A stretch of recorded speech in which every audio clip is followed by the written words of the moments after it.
Bismillahirrahmanirrahim. Assalamualaikum warahmatullahi wabarakatuh. Hi everyone, welcome back to my video. And in this video, I would like to discuss about mata kuliah umum. This is the subject of University, Padang State University. Sebagaimana yang tertera judul pada slide saya kali ini, konsep, proses, dan peranan guru dalam administrasi pendidik dan tenaga kependidikan. Nah, untuk perkenalan singkat, seperti yang saya sampaikan, saya merupakan mahasiswi dari Program Studi Pendidikan Bahasa Inggris, Fakultas Bahasa dan Seni Universitas Negeri Padang, yang mengikuti mata kuliah umum bersama Profesor Dr. Rusdinal MPD dan juga Bapak Hade Afriansyah MPD.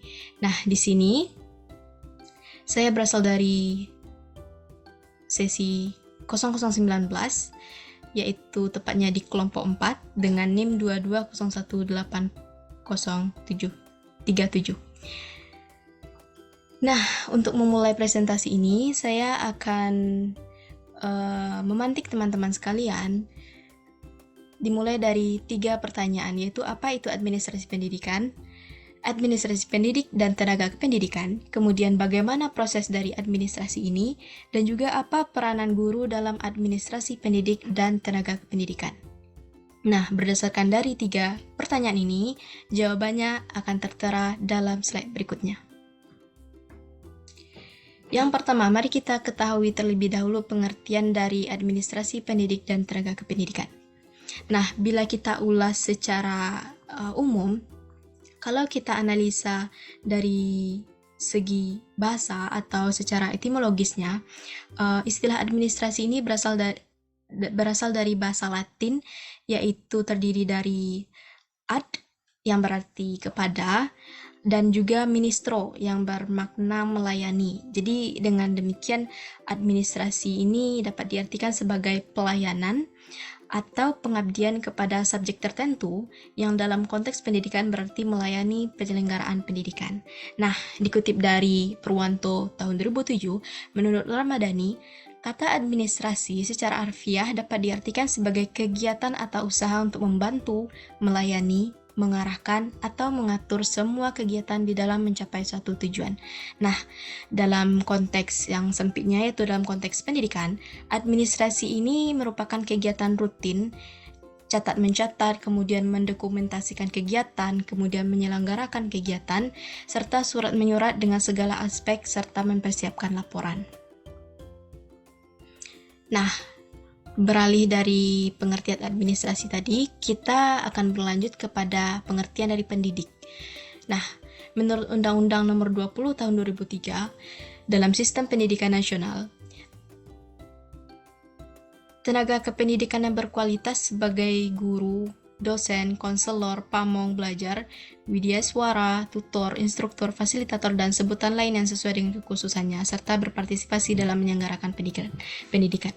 Nah, di sini disebutkan bahwa pendidik itu merupakan tenaga kependidikan yang berkualifikasi. Berkualifikasi ini baik itu sebagai guru, dosen, konselor, dan sebagainya. Nah, kemudian kita membahas tentang tenaga kependidikan. Nah, tenaga kependidikan ini menurut ketentuan pasal 1 ayat 5 Undang-Undang Nomor 20 Tahun 2003 tentang Sistem Pendidikan Nasional, tenaga kependidikan diartikan sebagai anggota masyarakat yang mengabdikan diri dan diangkat untuk menunjang penyelenggaraan pendidikan. Nah, berdasarkan pengertian ini, untuk lebih jelasnya,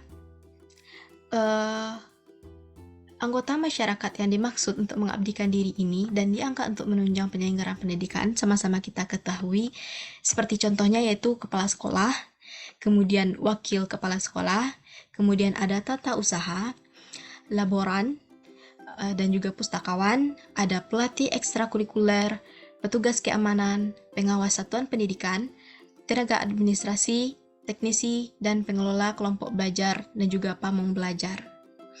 Nah, dari semua ini dapat kita simpulkan nih bahwa tenaga kependidikan itu ya memang segenap anggota masyarakat yang juga memiliki kualifikasi tertentu dan siap untuk mengabdikan dirinya, kemudian diangkat secara resmi untuk menunjang penyelenggaraan pendidikan.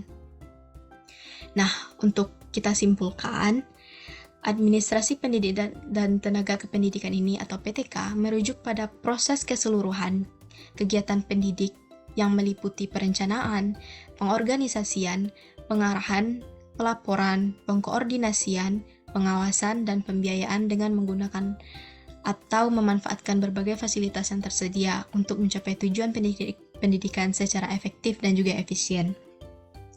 Nah, dari pengertian ini sudah kita ketahui atau sudah terjawab pertanyaan pertama, yaitu apa itu administrasi pendidik dan tenaga kependidikan. Nah, selanjutnya yang akan kita bahas adalah proses administrasi pendidik dan tenaga kependidikan. Nah, dalam proses ini terdapat 4 tahapan. Untuk tahapan pertama, itu adanya pengadaan tenaga kependidikan. Nah, adanya pengadaan tenaga kependidikan ini akan diselenggarakan oleh lembaga yang berwenang, yaitu lembaga dalam kependidikan yang akan melaksanakan beberapa tahapan untuk membuka atau merekrut tenaga kependidikan itu sendiri. Yang pertama yaitu ada tahapan pengumuman. Nah, yang pertama, dalam mengumumkan adanya formasi baru, lembaga-lembaga berwenang tersebut akan memberikan daftar yang jelas formasi-formasi apa yang tersedia ataupun dibutuhkan dalam menunjang proses kependidikan. Nah, selanjutnya setelah diumumkan adanya formasi baru, akan dibuka tahap pendaftaran. Nah, dalam tahap pendaftaran ini, orang-orang atau segenap teman-teman yang memenuhi kualifikasi yang sudah disampaikan dalam pengumuman dapat mendaftarkan diri dan juga melalui ataupun menjalani seleksi dan penyaringan. Nah, setelah seleksi dan penyaringan dilaksanakan, barulah dapat dilakukan pengumuman siapa saja yang lulus kualifikasi.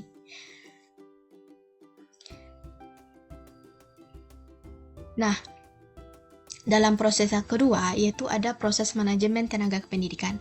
Nah, menurut Ramadhani 2015, manajemen tenaga kependidikan yaitu rangkaian kegiatan menata tentang kependidikan mulai dari merencanakan, membina, hingga pemutusan hubungan kerja agar dapat menyelenggarakan secara efektif dan efisien. Nah, jadi manajemen tenaga kependidikan ini akan dilaksanakan saat sebelum dilaksanakan kependidikan itu sendiri. Maksudnya dalam persiapan proses akan dilaksanakan perencanaan. Nah, perencanaan itu akan terbentuk di dalam manajemen tenaga kependidikan ini. Itu proses yang kedua. Untuk proses yang ketiga, ada pengangkatan tenaga kependidikan. Nah, menurut Undang-Undang Nomor 20 Tahun 2003, pengangkatan tenaga kependidikan termasuk guru, dosen, konselor, pamong belajar, widyaswara, tutor, instruktur, fasilitator, dan sebutan lainnya yang sesuai dengan kekhususannya dapat dilakukan oleh pemerintah daerah dan pemerintah daerah dengan kebutuhan satuan pendidikannya sesuai dengan otonomi masing-masing. Nah, untuk tahapan yang keempat atau proses administrasi pendidik dan tenaga kependidikan yang keempat, ada penempatan tenaga kependidikan. Nah, setelah dilaksanakannya kegiatan perekrutan, nah penempatan akan diberikan arahan untuk tenaga pendidikan berdasarkan kebutuhan satuan pendidikan dan disesuaikan dengan kualifikasi serta kompetensi yang dimiliki oleh tenaga kependidikan tersebut. Nah, sudah terjawab untuk pertanyaan kedua, yaitu apa saja proses administrasi pendidik dan tenaga kependidikan. Nah, dalam proses ini ternyata terdapat 4 tahapan atau 4 proses, yaitu mulai dari pengadaan tenaga kependidikan, kemudian dilaksanakan manajemen tenaga kependidikan, setelah itu pengangkatan tenaga kependidikan, dan juga yang terakhir adanya penempatan tenaga kependidikan. Nah, setelah terjawabnya pertanyaan kedua, kita akan beralih pada pertanyaan ketiga. Bagaimana sih peranan guru dalam proses administrasi pendidik dan tenaga kependidikan ini? Nah, di sini peran peran guru dalam administrasi pendidik dan tenaga pendidikan, yaitu ada 7 yang saya rangkum dalam presentasi kali ini. Yang pertama yaitu pengembangan kurikulum. Nah, sebagai pengembang kurikulum, guru bertanggung jawab untuk mengembangkan dan mengimplementasikan kurikulum yang relevan dan juga berkualitas. Hal ini melibatkan pengumpulan data, pembuatan materi pembelajaran, dan pengembangan metode pembelajaran yang efektif. Kemudian, peran yang kedua ialah pengajaran dan pembelajaran. Nah, guru juga bertugas untuk mengajar dan membimbing siswa dalam proses pembelajaran. Hal ini melibatkan identifikasi kebutuhan belajar siswa, kemudian menyesuaikan materi pembelajaran dan menggunakan metode pembelajaran yang relevan. Kemudian, setelah dilaksanakan pengajaran dan pembelajaran, guru akan melaksanakan evaluasi ataupun penilaian. Nah, di sini guru sebagai evaluator bertanggung jawab untuk mengukur kemajuan dan kemampuan belajar siswa. Nah, dalam hal ini mungkin melibatkan pengembangan tes dan ujian, menilai karya siswa, dan memberikan umpan balik atau feedback. Nah, yang keempat itu ada pengembangan sumber daya manusia. Dalam pengembangan sumber daya manusia ini, guru bertanggung jawab untuk mengembangkan orang lain. Maksudnya, dapat itu mengembangkan teman sejawatnya dan juga lingkungan sekitarnya. Nah, dalam mengembangkan SDM ini, guru akan mengikuti beberapa program, kemudian dapat mengimplementasikan program tersebut, ataupun mengikuti webinar, kemudian memanfaatkan materi-materi webinar tersebut untuk lingkungan sekitarnya. Setelah itu, guru juga berperan dalam pengelolaan. Nah, pengelolaan di sini ialah pengelolaan sumber daya yang tersedia tadi. Selain itu, setelah memanfaatkan ataupun mengelola sumber daya yang tersedia, seperti ruang kelas, peralatan, dan perangkat lunak dalam proses pembelajaran yang mungkin bermanfaat dalam proses PBM, hal ini akan melibatkan pemeliharaan, perorganisasian, dan penggunaan sumber daya tersebut dengan efisien dan efektif. Kemudian, yang keenam itu ada pengambil keputusan.